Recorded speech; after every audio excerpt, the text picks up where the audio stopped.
Good morning students. Open your English translation book, lesson number 13, Perfect Continuous Tense, Active Voice. यहाँ पर हम आज read करेंगे perfect continuous tense को, ठीक है, एक्टिव वॉइस में। परफेक्ट कॉन्टिन्यूस टेंस मैंने आपको बताया था वर्क के अकॉर्डिंग हम टेंसेस को 4 टाइप में डिवाइड करते हैं। First is indefinite tense, second is continuous tense, third is perfect tense and fourth and last one is perfect continuous tense. Clear? तो आज हम लास्ट वाला जो आपका फोर्थ टाइप था काम के according, perfect continuous tense. Perfect मतलब कोई काम फिनिश हो चुका है, कॉन्टिन्यूस मतलब कोई काम अभी कंटिन्यू चल रहा है। तो परफेक्ट कंटिन्यूस टेंस क्या हुआ, किसी काम का कुछ पार्ट फिनिश हो चुका है और कुछ पार्ट कंटिन्यू चल रहा है। क्लियर? Perfect continuous tense. अब इसमें भी मैंने आपको बताया था कि ये तो काम के अकॉर्डिंग हमने 4 टाइप्स में डिवाइड किए टेंस, बट टाइम के अकॉर्डिंग भी हम डिवाइड करते हैं टेंसेस को, जो कि होता है present, past and future. Clear? तो अगर हम परफेक्ट कॉन्टिन्यूस टेंस देखें तो इसका प्रेजेंट में होगा present perfect continuous tense, past में होगा past perfect continuous tense and future में होगा future perfect continuous tense. Clear? तो आज जो हम फर्स्ट लेसन रीड करेंगे, 13th लेसन, वो है आपका फर्स्ट टाइप का, मतलब प्रेजेंट में परफेक्ट कॉन्टिन्यूस टेंस। क्लियर? तो देखो, जिस वाक्य से यह ज्ञान हो, सबसे पहले तो हम यही पढ़ेंगे कि परफेक्ट कॉन्टिन्यूस टेंस होता क्या है। देन मैं आपको ये आपकी बुक में जो नोट्स हैं उससे अलग आपको नोटबुक में नोट करने के लिए नोट्स बनाए हैं, वो आपको नोट भी करने हैं, उसमें एक्सप्लेन करूँगी। ठीक है, रूल्स के अकॉर्डिंग अगर आप ट्रांसलेट करेंगे तो आपके लिए ईजी रहेगा और आप अच्छे से ट्रांसलेट कर पाएंगे। क्लियर? बट पहले परफेक्ट कॉन्टिन्यूस टेंस क्या होते हैं वो रीड करते हैं। जिस वाक्य से यह ज्ञान हो कि काम का कुछ भाग खत्म हो चुका है और शेष काम जारी है, उस वाक्य के टेंस को परफेक्ट कॉन्टिन्यूस टेंस कहते हैं, जैसा कि मैंने आपको अभी बताया। समय की दृष्टि से इस टेंस के 3 प्रकार हैं। ठीक है, मैंने आपको बताया टाइम के अकॉर्डिंग ये जो 4 टाइप के टेंसेज हैं वो 3 टाइप में और डिवाइड हो जाते हैं। तो इस वाले के भी आपके 3 टाइप हैं, प्रेजेंट, पास्ट एंड फ्यूचर में। आज जो हम रीड करेंगे वो है आपका प्रेजेंट परफेक्ट कॉन्टिन्यूस टेंस। ठीक है, जो आपका 13th लेसन है, first type of perfect continuous tense. ठीक है, present perfect continuous tense. So present perfect continuous tense की पहचान क्या है? सबसे पहले तो हमें जो हिंदी में हमें वाक्य दिया होगा उसे पढ़कर हम कैसे पहचाने कि ये past present perfect continuous tense में बना हुआ सेंटेंस है। जिस वाक्य की क्रिया मतलब वर्ब हिंदी में क्रिया का अंत रहा हूँ, रही हूँ, रही है, रहे हो, रही है आदि से हो तथा समय भी दिया गया हो, वह प्रेजेंट परफेक्ट कॉन्टिन्यूस कहलाता है। ठीक है, प्रेजेंट परफेक्ट कॉन्टिन्यूस टेंस कहलाता है। ठीक, देखो मैं आपको फिर से बता दूं, अभी हमने इनडेफिनेट टेंस ही पढ़े थे तो आपको कॉन्टिन्यूस की पहचान शायद अभी पता ना हो। ठीक है, लेकिन मैं आपको बता दूं ये कॉन्टिन्यूस की पहचान भी होती है। रहा, रही, रहे जहाँ पर भी होगा ना एंड में, वो कॉन्टिन्यूस टेंस होता है, सिंपल कॉन्टिन्यूस टेंस। ठीक है, लेकिन जब कॉन्टिन्यूस टेंस के साथ हमें टाइम भी मिल जाता है तो फिर वो आपका परफेक्ट कॉन्टिन्यूस टेंस बन जाता है। ठीक है, तो रहा, रही, रहे, रही हो, रही है, ये सब हो लास्ट में, और उसने सेंटेंस में टाइम भी मेंशन किया हो। टाइम कुछ भी हो सकता है, 2 hours, 1 minute, 4 months, Monday, Tuesday, January, February, ये सब क्या टाइम ही तो है, या 2 ईयर्स। तो तब हम इसको प्रेजेंट परफेक्ट कॉन्टिन्यूस टेंस कहेंगे। ठीक है, अब हम टाइम के अकॉर्डिंग 2 चीज़ें हैं। जब भी पॉइंट ऑफ टाइम दिया हो तो आप टाइम लिखने से पहले सिंस लिखेंगे। ठीक है, पॉइंट ऑफ टाइम दिया हो। अब पॉइंट ऑफ टाइम मतलब जैसे प्रातः मतलब सुबह, आधी रात, 15 अगस्त, सोमवार, 1947, बचपन आदि। ठीक है, ये सब क्या है? पॉइंट ऑफ टाइम है, मतलब एक पर्टिकुलर पॉइंट की बात की जा रही है टाइम की। जैसे एक प्रातः क्या हो गया, मॉर्निंग का एक टाइम हो गया, पॉइंट ऑफ टाइम। आधी रात मतलब पॉइंट ऑफ टाइम। ठीक है, 15 अगस्त मतलब एक पर्टिकुलर डेट, सोमवार मतलब एक particular day, point of time हो गया। मतलब ये क्या हो गया, एक पर्टिकुलर ईयर। ठीक है, और बचपन मतलब एक एक स्टेज, लाइफ का एक पॉइंट ऑफ टाइम क्या है, वो स्टेज, बचपन या बुढ़ापा। ठीक, जब भी पॉइंट ऑफ टाइम दिया हो, एग्जाम्पल मैंने आपको दिया है, तो आप वो लिखने से पहले सिंस यूज़ करेंगे। और अगर पीरियड ऑफ टाइम दिया हो तो आप फॉर यूज़ करेंगे। अब पीरियड ऑफ टाइम क्या है, जैसे 10 मिनट, 2 घंटे, 3 दिन, 1 सप्ताह मतलब 1 वीक, 2 माह मतलब 1 मंथ, या 4 वर्ष यानी 4 इयर्स आदि दिए हों तो आप उससे पहले फॉर का यूज़ करेंगे। पीरियड ऑफ टाइम मतलब कोई एक पीरियड दिया हो टाइम का कि इतने से इतने बजे तक, या इतने से इतने दिन, इतने से इतने हफ्ते, इतने से इतने महीने, या इतने से इतने साल। ठीक है, तो ये क्या है, ये एक पूरा पीरियड हो गया टाइम का। ठीक है, पॉइंट ऑफ टाइम और पीरियड ऑफ टाइम में डिफरेंस समझ में आ गया। इसमें कोई ऐसे पीरियड नहीं दिया होता टाइम का कि इतने से इतने टाइम तक, इसमें एक पर्टिकुलर फिक्स पॉइंट दिया होता है। ठीक है, टाइम का, जैसे सुबह, शाम, 15 अगस्त या सोमवार 1947, ये सब क्या है, पॉइंट ऑफ टाइम है। और पीरियड ऑफ टाइम में आपका minutes, seconds, hours, days, weeks, ठीक है, मंथ्स, ईयर्स, कुछ भी आ सकता है, बट पीरियड होना चाहिए टाइम का। तो पॉइंट ऑफ टाइम में आप सिंस यूज़ करेंगे, पीरियड ऑफ टाइम में आप फॉर यूज़ करेंगे। अब जैसा कि हमें पता है सेंटेंसेस हमारे 3 टाइप्स के होते हैं, affirmative sentences, negative sentences and interrogative sentences. तो आपका जो अफर्मेटिव सेंटेंस है, जब आप वो फॉर्म करेंगे तो आप क्या करेंगे, इसमें क्या होता है, आपके प्रेजेंट परफेक्ट कॉन्टिन्यूस टेंस में हैव बीन और हैज़ बीन यूज़ होता है। ठीक है, हैव बीन और हैज़ बीन।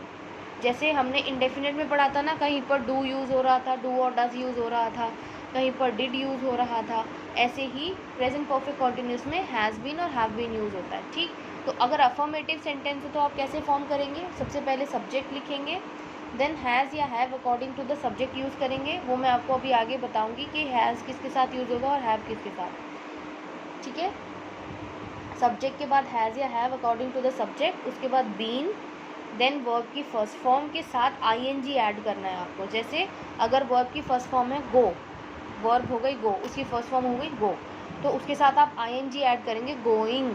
ठीक है, वर्ब हो गई लुक, लुक की फर्स्ट फॉर्म लुक ही होगी, उसके साथ आप आईएनजी ऐड करेंगे, बनेगा लुकिंग। ठीक है, तो ऐसे आपको आईएनजी ऐड करना है। Then object. यहाँ तक आपको क्लियर है कि हम अभी तक जो ट्रांसलेट कर रहे थे ऑब्जेक्ट तक फिनिश हो जाता था, लेकिन प्रेजेंट परफेक्ट कॉन्टिन्यूस टेंस की पहचान ही क्या है, इसमें टाइम भी दिया होता है। सो मैंने आपको अभी ऊपर बताया कि सिंस या फॉर किसके साथ यूज़ होगा, तो सिंस या फॉर यूज़ करेंगे ऑब्जेक्ट के बाद, एंड देन जो टाइम दिया है वो, जैसे अगर ऐसे दिया हो 2 घंटे से, तो आप क्या लिखेंगे, फॉर 2 आवर्स, क्योंकि पीरियड ऑफ टाइम है, पीरियड ऑफ टाइम के लिए फॉर यूज़ होता है, तो फॉर 2 आवर्स। अगर दिया हो 26 जनवरी, तो आप लिखेंगे सिंस, देन 26 जनवरी। ठीक है, सिंस और फॉर समझ आ गया, यहाँ पर टाइम आएगा। अब हैज़ हैव आप किसके साथ यूज़ करेंगे, हैज़ आप जितने भी आपके सिंगुलर सब्जेक्ट्स होंगे उनके साथ यूज़ करेंगे। ठीक है, जैसे आपका ही, शी, इट, या किसी एक पर्सन का नाम। ठीक है, और अगर हैव है तो हैव आप किसके साथ यूज़ करेंगे, आई और यू, जो कि एक्सेप्शंस हैं। मैंने आपको बहुत बार रिपीट किया है, आई भले ही सिंगुलर होता है लेकिन इसको हम प्लूरल की तरह यूज़ करते हैं, यू को भी हम प्लूरल की तरह यूज़ करते हैं, फिर ये चाहे सिंगुलर ही क्यों ना हो। तो ये दोनों एक्सेप्शन है। ठीक है, इसमें हमेशा आप प्लूरल यूज़ करेंगे प्रेजेंट परफेक्ट कॉन्टिन्यूस में। ठीक है, तो आई और यू और बाकी जितने भी प्लूरल सब्जेक्ट्स होंगे उनके साथ आप हैज़ यूज़ करेंगे, हैव यूज़ करेंगे। हैज़ सिंगुलर सब्जेक्ट्स के साथ, हैव प्लूरल सब्जेक्ट्स के साथ, और आई और यू के साथ। अब यहाँ पर एक सेंटेंस ट्रांसलेट करते हैं। फॉर एग्जाम्पल, मैं 2 घंटे से पाठ याद कर रहा हूँ। अब यहाँ पर हमने रूल क्या रीड किया, सब्जेक्ट आएगा सबसे पहले, तो यहाँ सब्जेक्ट क्या है, मैं के लिए आगे आपका आई। ठीक, उसके बाद has, have and then been, has or have. I के साथ क्या आएगा, हैज़ या हैव। मैंने आपको अभी बताया आई और यू क्या है, एक्सेप्शन है, इनके साथ हैव ही यूज़ होता है। सो आई हैव, देन आपका बीन ऐड होगा, I have been, then verb की फर्स्ट फॉर्म के साथ आईएनजी, वर्ब की फर्स्ट फॉर्म के साथ आईएनजी। सो यहाँ पर याद करना, देखो मैं 2 घंटे से पाठ याद कर रहा हूँ, वाक्य में काम क्या हो रहा है, याद करने के बारे में बात हो रही, तो याद करने के लिए इंग्लिश में वर्ब यूज़ करते हैं लर्न। ठीक है, लर्न। तो वर्ब की फर्स्ट फॉर्म हो गई लर्न, उसके साथ आईएनजी ऐड किया, बना learning. Learning, I have been learning, क्या याद कर रहा हूँ, पाठ। मैं 2 घंटे से पाठ याद कर रहा हूँ, तो पाठ क्या हो गया, ऑब्जेक्ट हो गया, आईएनजी के बाद object. I have been learning the lesson, यहाँ तक क्लियर है। देन आपका आता है सिंस फॉर एंड टाइम, तो यहाँ पर क्या है, क्या टाइम दिया है, 2 घंटे। अब ये क्या है, पीरियड ऑफ टाइम है, ठीक है, पॉइंट ऑफ टाइम नहीं है। पीरियड ऑफ टाइम से पहले हम क्या लगाते हैं, फॉर, तो आप यहाँ लिखेंगे for 2 hours। I have been learning the lesson for 2 hours। ये थोड़ा जो रूल है वो थोड़ा आपको लॉन्ग लग सकता है, लेकिन अगर आप स्टेप बाय स्टेप ट्रांसलेट करते जाएंगे तो आपको बहुत ईजी लगेगा। नेक्स्ट जो हमारा टाइप का सेंटेंस होता है वो होता है नेगेटिव सेंटेंस। नेगेटिव मतलब जहाँ पर नॉट का यूज़ हो रहा है, ठीक। अब सब कुछ सेम है, जो हमने अफर्मेटिव का रूल पढ़ा सब बिल्कुल सेम है, बस आपको क्या कर देना है, जो आप हैज़ बीन या फिर हैव बीन लिख रहे थे ना, उस हैव बीन और हैज़ बीन के बीच में नॉट लगा देना है बस, और कुछ भी चेंज नहीं करना है, बाकी सब एज इट इज़ रहेगा। अब हैज़ किसके साथ लगेगा आपको पता है, सिंगुलर सब्जेक्ट्स के साथ, तो आप लगाएंगे नेगेटिव सेंटेंस में हैज़ नॉट बीन। और प्लूरल सब्जेक्ट्स प्लस आई और यू एक्सेप्शंस के साथ हैव लगता है, हैव बीन लगता है, ठीक है। नेगेटिव होगा तो आप क्या कर देंगे, हैव बीन को हैव नॉट बीन, क्लियर। बाकी सब सेम रहेगा, हैज़ बीन को has not been, have been को हैव नॉट बीन नेगेटिव में। एग्जाम्पल रीड करते हैं। कनिका 2 दिन से स्कूल नहीं जा रही है। अब यहाँ पर देखिए रही है, पहचान हमने पढ़ी थी ना, रहा है, रही है, और उसके साथ टाइम, 2 दिन, रही है, रहा है, इसके साथ टाइम भी दिया है, तो ये क्या है, प्रेजेंट परफेक्ट कॉन्टिन्यूस टेंस है। रीड करके हमें समझ में आ गया कि हमें कौन से टेंस का फॉर्मूला लगाना है, प्रेजेंट परफेक्ट कॉन्टिन्यूस का। अब यहाँ पर कनिका 2 दिन से स्कूल नहीं जा रही है, मतलब नेगेटिव वाला सेंटेंस का फॉर्मूला लगाना है। तो क्या था, सबसे पहले आप सब्जेक्ट लिखते हैं, तो कनिका क्या है, सब्जेक्ट है। अब ये क्या है, कनिका एक पर्सन का नाम है, सिंगुलर सब्जेक्ट है, एक लड़की का नाम है, ठीक है। तो सिंगुलर सब्जेक्ट के साथ आप हैज़ यूज़ करते हैं, ठीक। अब यहाँ पर कनिका हैज़ बीन होगा, बट क्योंकि ये नेगेटिव है, नहीं यूज़ हो रहा है, तो हैज़ नॉट बीच में ऐड हो जाएगा, then been. Kanika has not been, then verb की फर्स्ट फॉर्म के साथ आईएनजी। यहाँ पर वर्ब क्या है, जाने की बात हो रही है, स्कूल नहीं जाती है, जाने के लिए वर्ब यूज़ करते हैं गो। गो के साथ आईएनजी लग जाएगा, गोइंग हो जाएगा। Kanika has not been going, कहाँ पर, ऑब्जेक्ट आ गया स्कूल, टू स्कूल। अब यहाँ तक आपको समझ आ गया, सब्जेक्ट से लेके ऑब्जेक्ट तक का जो हम रूल्स को फॉलो करके ट्रांसलेट करते हैं। उसके बाद लास्ट में जो एक एक्स्ट्रा चीज़ इस टाइप के टेंसेज में ऐड होती है वो क्या है, सिंस फॉर एंड टाइम। तो यहाँ पर क्या है, 2 दिन, 2 दिन क्या है, पीरियड ऑफ टाइम है, ठीक है, पॉइंट ऑफ टाइम तो नहीं है, पीरियड ऑफ टाइम है, तो हम क्या लगाएंगे, 2 डेज से पहले for 2 days. Kanika has not been going to school for 2 days, ठीक। नेक्स्ट जो थर्ड टाइप का हमारा सेंटेंस होता है वो होता है इंटरोगेटिव सेंटेंस, मतलब जहाँ पर हम प्रश्न पूछ रहे होते हैं, ठीक है, क्वेश्चन कर रहे होते हैं। हमें पता है जितनी भी हेल्पिंग वर्ब्स हैं, हमने अभी जो पिछले चैप्टर्स पढ़े उसमें क्या था, इंटरोगेटिव में हेल्पिंग वर्ब से सेंटेंस स्टार्ट हो रहे थे, ठीक है। इसमें भी सेम ही चीज़ होगी, आपका हैज़ और हैव जो है उससे आपका सेंटेंस स्टार्ट होगा, ठीक है। वाक्य हैज़ हैव से प्रारंभ होगा, हैज़ किसके साथ लगेगा, हैव किसके साथ, वो मैं आपको बता चुकी हूँ। अब इसका रूल मैं एक बार आपको लिखकर फिर भी बता देती हूँ। देखो हैज़ हैव, ठीक, हैज़ हैव के बाद आपका आएगा सब्जेक्ट।